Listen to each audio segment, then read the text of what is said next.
I suppose it's trying to get in, for me, it's trying to get into a state of mind where you're acting to the side of your vision, in a sense. It's like acting in it's like peripheral vision, but it's peripheral thinking. It's like you get to a point where it's almost a thing that you're going to put in the bin that you have no regard, you know, like you can't understand it, it's kind of uncomfortable, or it's ugly, or it's whatever.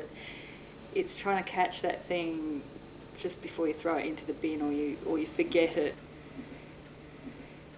What it is often trying to follow impulses to make things, or to follow a thought or an impulse to make something without censoring it too much, and so that you get to understand what deeper drives and impulses and I suppose psychologies of things before you know, quite often you rationalise things and order things too quickly and you don't get to a deeper level with some things. And I think this is a kind of an impulse to, you know, make enclose a space and then fill it. The frame of the work is not necessarily that, like, it's not a canvas as in painting, and it's not necessarily even the room, or it's a combination of the frame, the edges of the room, but sometimes it can go beyond that. But it's also the frame of time that you have to house that activity, so that when you enter the space, you know, it's like there's a huge amount of possibilities within that. For a long time I've been working with buildings, you know, in galleries or whatever, and I'd literally go and carve them up, like cut holes in the floor or the walls or, you know, the ceiling or whatever, and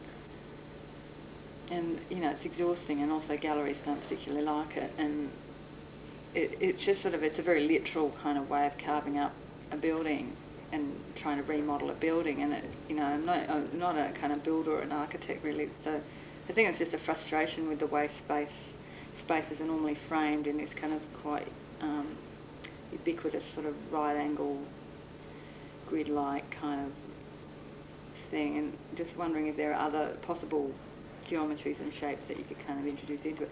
And then I discovered the cubby house is a kind of nice parasitic sort of structure that it can, you know, it's dependent on the main frame of the house or where the space it's in, or the tree or whatever, but then it you know, it's like a lean-to or a sheet over a table or whatever. But inside that space, it's a whole nother order of things. So that, you know, kids rule in that space. It has a very different sort of reality to it, even though it's sitting in the main house. I like the way that interior can have a whole nother kind of society in it, or a whole nother kind of bunch of behaviours. Materials have a quite sort of bossy in themselves, like they're quite chatty things. Like if you just sort of let a material do what it's supposed to do, like follow the least line of resistance. Like this particular plastic I've been working with, it's designed for vacuum moulding, and so it's using heat with it. So I'm just letting the material flop into, you know, it's trying to get relaxed with it and get sort of in tune, man, with the plastic or something. I don't know. It's just sort of trying to follow what the material does most naturally, and then sometimes it's about bashing it into something else that you know, forcing it into something else that you want. I think I'm drawn to toxic materials in a way because my father was an industrial chemist, and he used to invent all these peculiar kind of formulas for really, you know, nasty materials, like completely wear-resistant polyurethanes that were used for lining uranium equipment and stuff like that. Completely politically incorrect materials, I suppose.